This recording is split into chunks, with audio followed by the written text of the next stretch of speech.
Good day everyone, I am Angelo Malabiran and our discussion is about Module 12, Computing Test Statistic Value Solving Population Proportion. But before that, let's try answer this short activity. Direction. Arrange the following jumbled letters. When conducting hypothesis testing for a population proportion, one crucial step is calculating the test statistic value.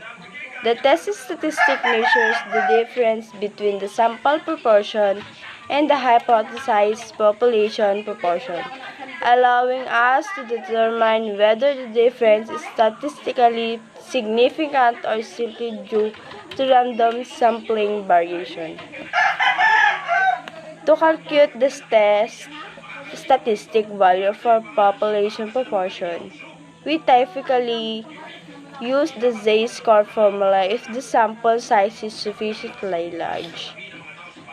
The formula involves subtracting the hypothesized population proportion from the sample proportion, dividing by the standard error of the sampling distribution, and obtaining the Z-score. This Z-score represents how many standard deviation the sample proportion is from the population proportion under the null hypothesis. Ultimately, the test statistic value helps us assess the strength of evidence against the null hypothesis and make informed discussions about whether to reject or fail to reject the null hypothesis. By understanding the compilation of the test statistic value in population proportion testing, we can effectively analyze sample data and draw reliable conclusions about the population of interest. Good day everyone. For today's video, we will discussing about Module 12, Computing Test Statistic Solving Population Proportion. And here's our objective. 1. Describe the C-test statistic proportion. 2. Compute the C-test for population proportion. And number 3. Solve problems involving C-value for population proportion. The formula in getting C-test statistic for population is CCOM is equals to sample proportion minus hypothesized value for population proportion over square root of P times 1 minus P over N, where CCOM is the C-test statistic for population, P hat is the sample proportion, P is the hypothesized value for population proportion, N is the sample size, and Q is equals to 1 minus P. Number 1. A recent survey done by the Philippines Housing Authority found that 35% of the population owns their homes. In a random sample of 240 heads of households, 78 responded that they own their homes. Find the CCOM. We need to identify first the value of the following. To get the value of sample proportion, we have the formula x over n. X is equals to 78, n is equals to 240. So, 78 divided by 240 is equals to 0.325. 0.325. The hypothesized value of population proportion is 35% or 0.35. N is equals to 240. And to get the value of Q, we have the given formula 1 minus P. 1 minus 0.35 is equals to 0.65.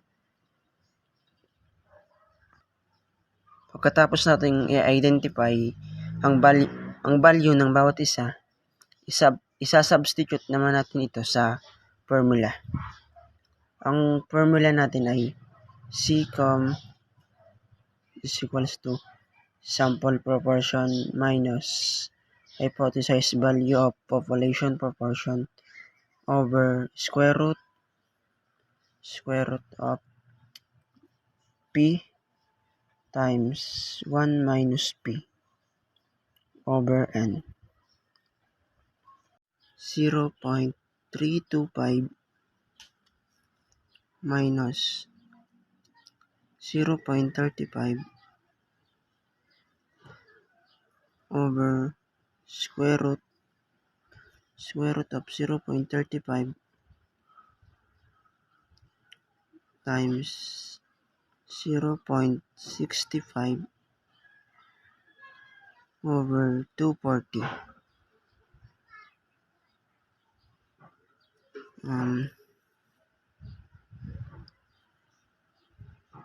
Uunahin muna nating isolve ito. 0.325 minus 0.35 is equals to negative 0.025. Negative 0.025.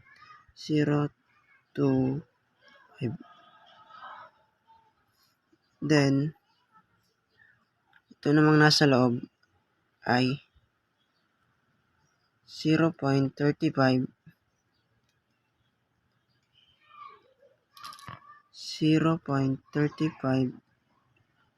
times 0.65 divided by 240 is equals to 0.0009479. 0.0009479.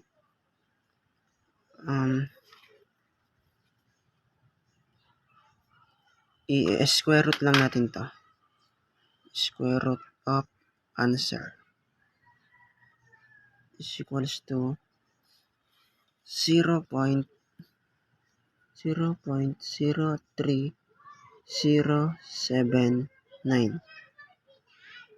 Yan.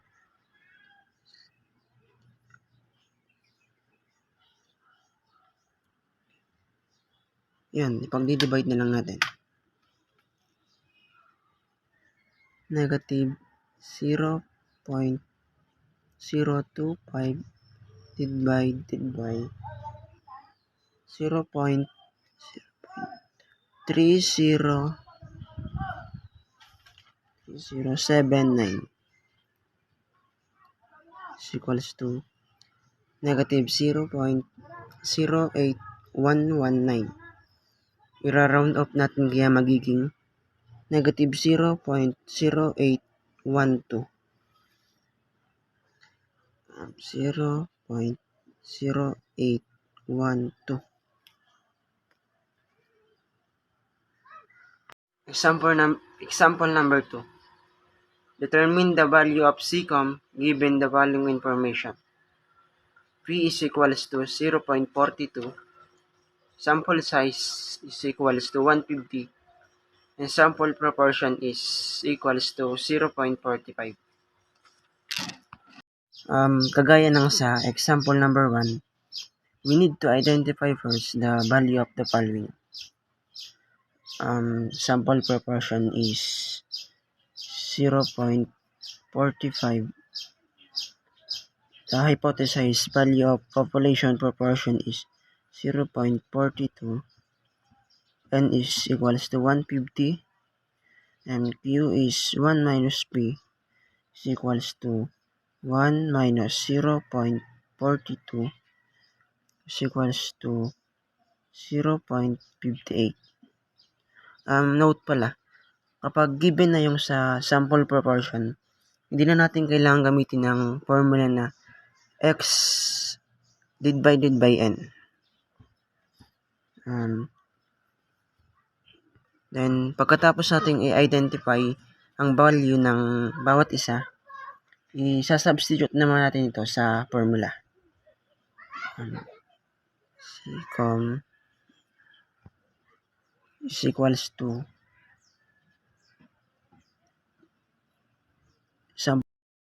7.444.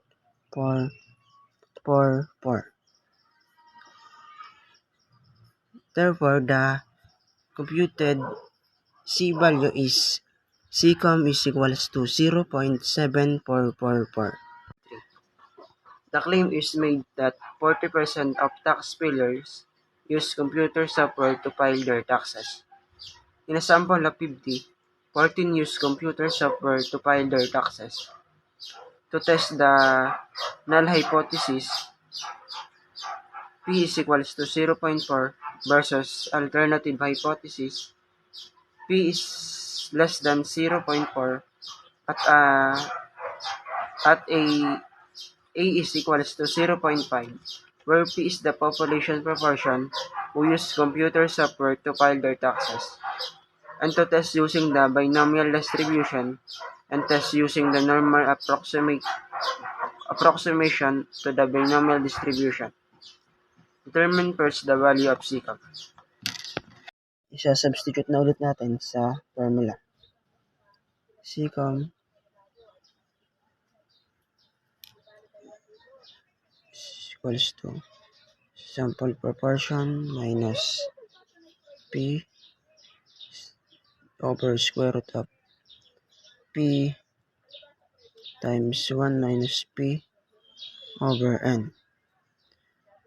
Sample proportion is equals to 0.28 minus 0.40 over square root of 0.40 times 0.60 over 50. Uunahin ulit natin tong 0.28 minus 0.40. 0.28 minus 0.40 is to negative 0.12. Negative 0.12.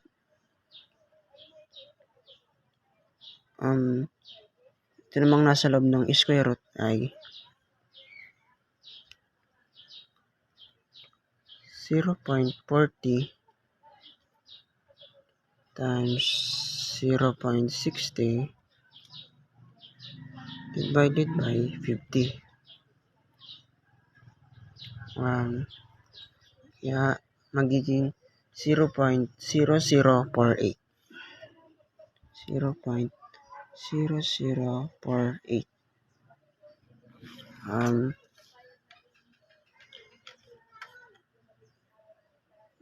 Negative 0.12. I-square root lang natin tong answer. Square root of answer is equals to 0.069. 0.069.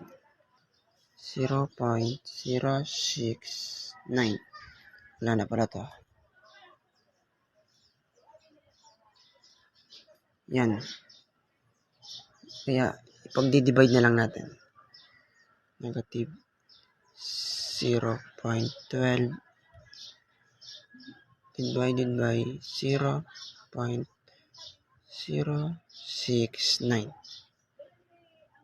is equals to negative 1.739.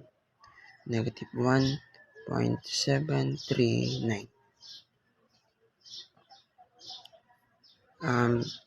Therefore, the computed C value is equals to Secom is equals to negative 1 minus negative 1.739.